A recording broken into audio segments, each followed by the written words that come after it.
આપણે આગળના ભાગમાં આ ચેપ્ટર 4 ના દ્વિઘાત સુરેખ સમીકરણની અંદર કયા કયા મુદ્દાઓ સૂત્રો એ બધું જોયું. હવે આપણે એ બધા સૂત્રોનો ઉપયોગ કેવી રીતે કરવાનો છે એ માટે જુદા જુદા અવયવની રીતો, પછી પૂર્ણવર્ગની રીત, એના ઉદાહરણ આપણે લઈને સમજીએ છીએ.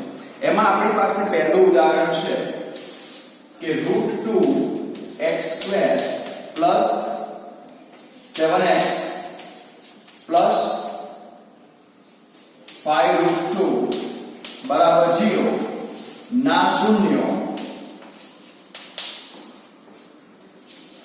અવયવની રીતે શોધવા છે. શોધો.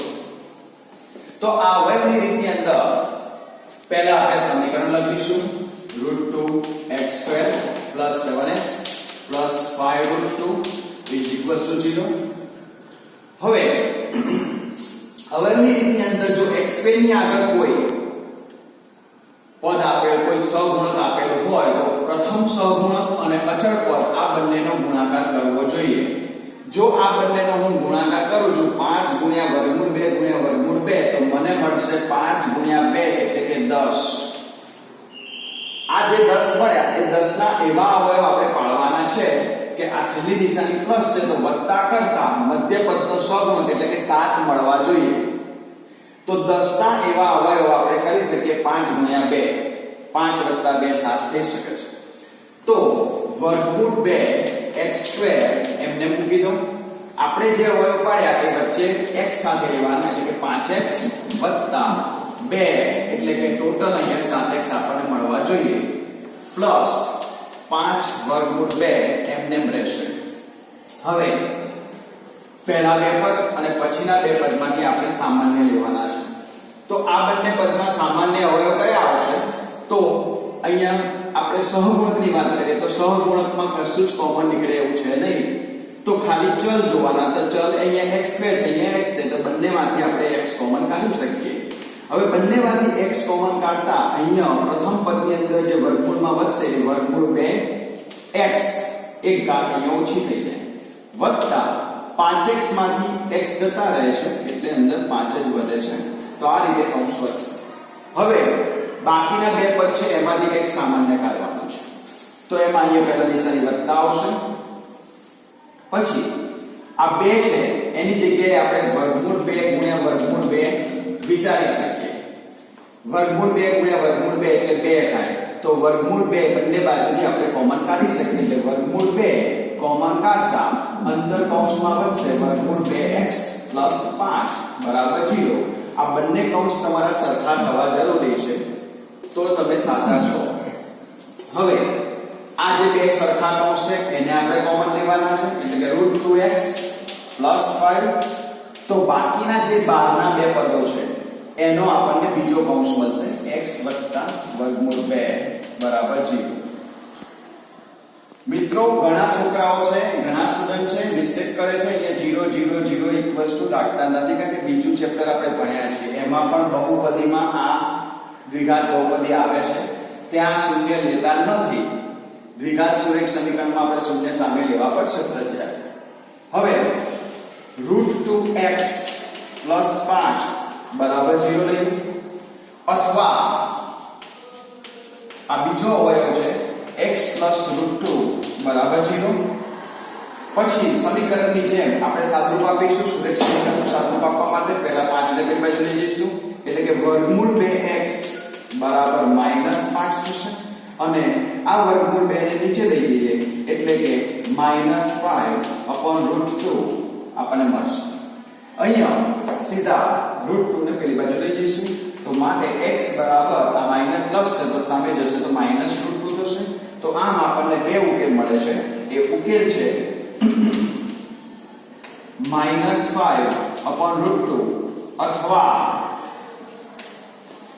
-√2. તો આ સૂત્રની અવયવની આપણે રીત જોઈ. હવે પછી આપણે જોઈએ છે સૂત્રની રીત. સૂત્રની રીતે કોઈ પણ દાખલો છે એ કેવી રીતે ગણાશે. તો આ રીત માટે આપણે એક એક્ઝામ્પલ વિચારીએ.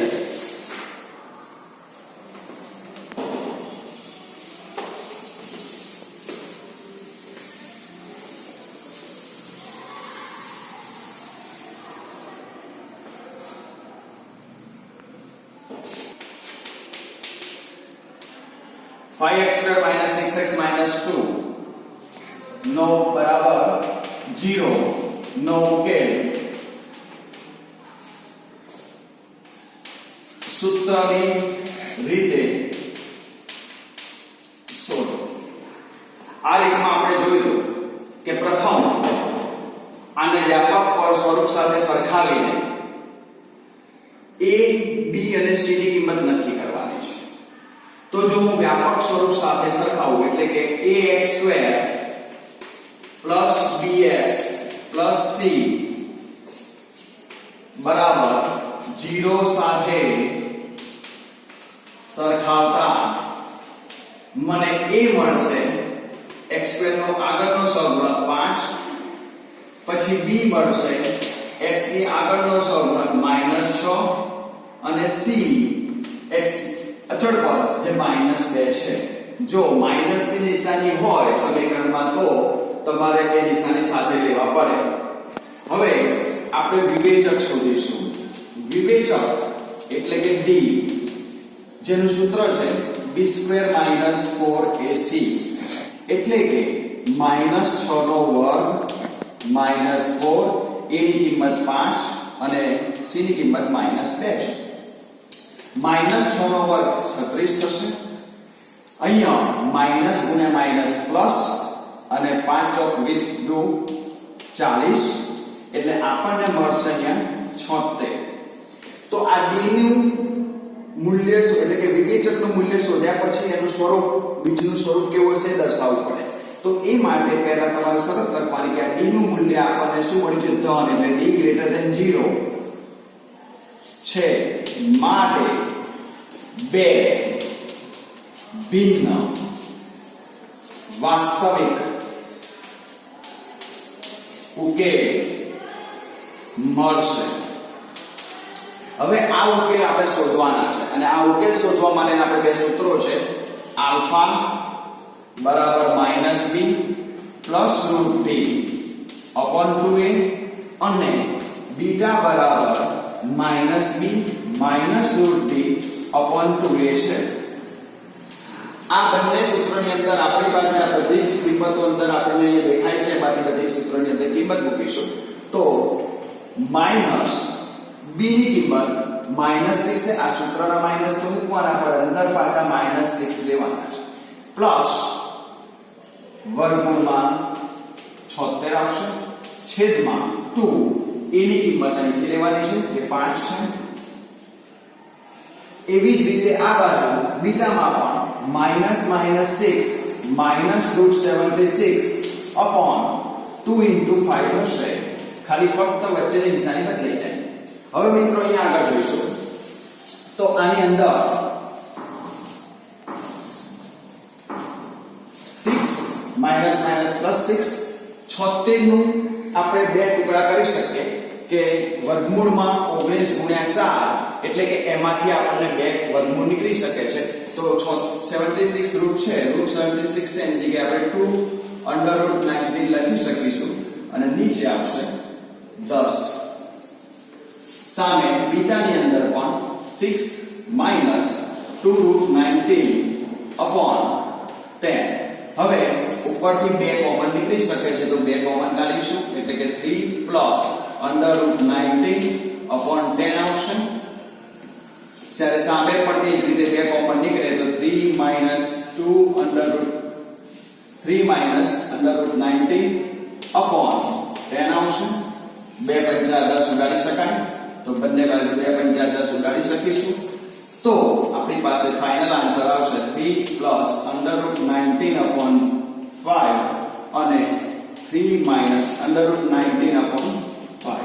તો આ રીતે આ સૂત્રની રીત પણ આપણે શીખ્યા. હવે પછી આગળના ભાગમાં કેટલાક આપણે કુટ પ્રશ્નો આ ચેપ્ટરની અંદર આવે છે તે કુટ પ્રશ્ન કેવી રીતે સોલ્વ કરી શકાય એ શીખીશું.